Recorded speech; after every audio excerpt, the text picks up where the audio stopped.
This video is brought to you by Squarespace. You know, it's not often that I make videos commenting on or talking about industry news, and I'm sure regular viewers probably already know this, but the recent acquisition of La Marzocco is a pretty interesting development within the industry itself, and it brought up a few things in my mind and a couple other questions along with it. So today in this video, what I want to do is go over what happened with La Marzocco and how I think it might affect the brand, and why this and the growing prevalence of these conglomerations of espresso machine manufacturers, these groupings, may affect the industry as a whole, and how they possibly could be foreshadowing the end of the craft, at least commercially. Now, this may have slipped through the cracks, but in late December, the DeLonghi Group, which of course owns the espresso machine brand of the same name, bought a controlling share of La Marzocco. Of course, both of these brands are very different. DeLonghi sort of fills out that entry-level domestic coffee machine market and had their machines sold in big box stores in places like Williams-Sonoma and Crate and Barrel. And La Marzocco, on the other hand, has carefully curated this image of being a small luxury brand, providing a white glove kind of service and industry-leading quality. And I think it could be fair to argue that the introduction of DeLonghi in an ownership role of a brand like La Marzocco could potentially cheapen its luxury status. But on the other hand, DeLonghi is now bringing on a brand with massive name recognition, and it's a boutique brand, a brand that's built this very unique reputation in the industry, one that's had 100 years of espresso history behind it. And essentially, all of those examples are just separate stories that sort of just give you a bit of a taste of the gravity of the acquisition. And also kind of shows why I think this acquisition is more of a benefit to DeLonghi than it is to La Marzocco. So that also begs the question, what's going on at La Marzocco that requires them to sell off a huge amount of shares? That's unfortunately not in the articles. But what is in the article is that the heads at DeLonghi say that La Marzocco will still continue to run independently of the group. But I feel like that doesn't really make a whole lot of sense if you're going to spend that amount of money on a brand with so much recognition, so much very specific engineering, like the saturated group, for instance. Why are you going to buy the rights to use those things and not do it? So I think it's highly likely you're going to see a good amount of cooperation between the brands, which does make sense. But really, that's not where the intrigue of this story ends, because the DeLonghi Group also owns a Swiss super automatic espresso machine company called Eversys. Now, I feel like on the surface, if you just look at this for what it just feels like a good old-fashioned run-of-the-mill business acquisition. And I think in a lot of ways, if you're outside of the industry, that's exactly what it is. But the DeLonghi Group specifically said they are creating a business combination between La Marzocco and Eversys. Now, immediately to me, that says something. And it says something that those of us who have found a love, a passion, a hobby, or even created a business in the world of coffee don't really talk about or think about all that much. That being the continued rise and forward momentum of super automatic machines and the real-world possibility of them becoming more and more common.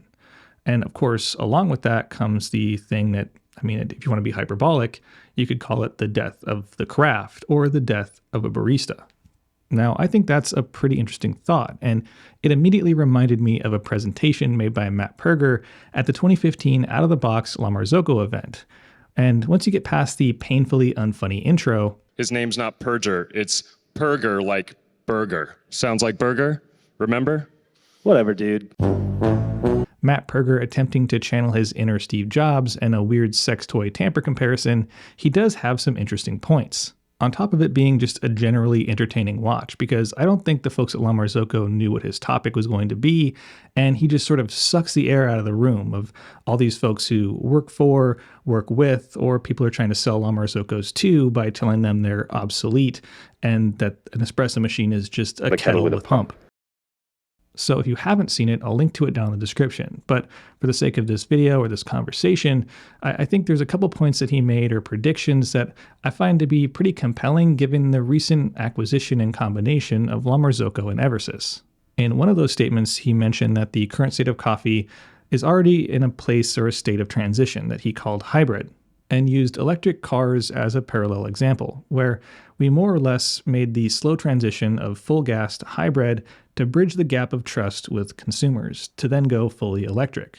And so in the case of coffee, he pointed out that we're already slowly removing the human element from the coffee brewing experience, because we have auto volumetric machines, we have grind by weight grinders, we have auto tampers. So in a lot of cases, in a lot of modern cafes, the barista's only real job outside of customer service is to transport the portafilter from one machine to the next.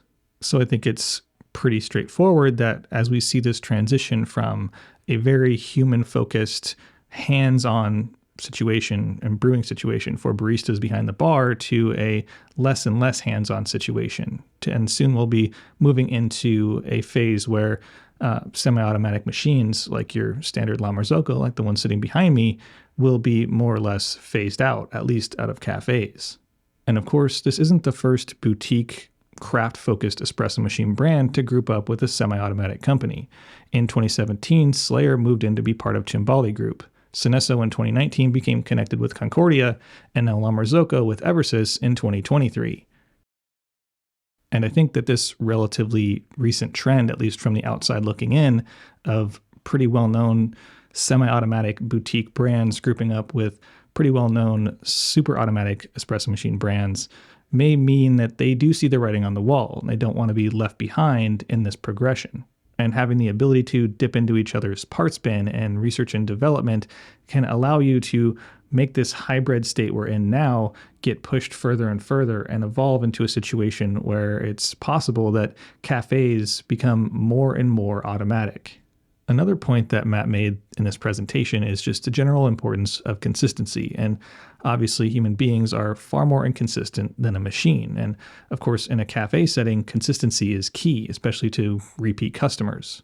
And of course, if you were to do a keyword search of educational coffee materials, you would see a pretty high density of the word consistency. So moving into a machine seems like a no-brainer. Plus, with consistency comes lower operating costs and less waste. And as the price of staple items of a cafe, like coffee, for example, becomes more expensive due to the growing sustainability practices and political and environmental impacts, among others, this just becomes even more important. And let's be real, cafe owners may be passionate, coffee-loving folks, but in the end, they still are business owners and they have to make decisions based on finances that may or may not align with whatever they want to do personally or professionally. Now, astute or very attentive watchers or listeners of this video maybe remember me earlier on in the video saying this: how they possibly could be foreshadowing the end of the craft, at least commercially. And I specifically said commercial and removed home from that equation for a couple reasons. For one, home machines, particularly super auto home machines, have been very common for quite some time. But also, I think what we're going to see in the future, and when you look online about the craft of coffee, what you'll find is people like me doing videos on a home machine, doing unique techniques, talking about the craft, and using tools and ideas and things that aren't really what I would consider cafe friendly. So I think another possible side effect, or something that maybe has already even begun happening, is you'll see the craft moving more into the home market as those tides shift. Of course, in the end, I have to say that this video obviously is only covering a very small portion of this conversation. It doesn't cover every single aspect or angle, and there's definitely a lot more to talk about in this potential future of coffee. Of course, I don't even know what's going to happen. I can't see the future. But I did just see that for the first time ever, a super automatic is the official machine of the World Latte Art Championship. So it appears that this topic is pretty timely. And of course, I would love to hear your thoughts on it as well. So as I wrap this one up, it's time as always to pass the conversation on to you. What are your thoughts on the acquisition of La Marzocco? And what do you think the future of commercial espresso machines is going to look like? And is what I laid out here a nightmare or a dream to you? So drop your answers to those questions and any others you may have in the comment section down below. And of course, don't forget to support this video's sponsor, Squarespace. Using their intuitive and easy-to-use platform, you can create the website of your dreams to better serve your audience or customers. Their Fluid Engine website design system lets you put it all together yourself without having to learn or do any coding. And you can also easily create a fully functioning store, utilize paywalled members-only content, and even schedule email campaigns to keep everyone in the know. So head on over to squarespace.com for a free trial, and when you're ready to launch, go to squarespace.com/Sprometheus to snag 10% off your first purchase of a website or a domain. Thanks for watching, and if you enjoyed the video, don't forget to like, share, and subscribe. Hit that little bell button for notifications of new videos posted every Friday. Check out my Instagram at Sprometheus for content throughout the week. Help support the channel by considering becoming a member for early content access. And as always, stay caffeinated. Pony Boy.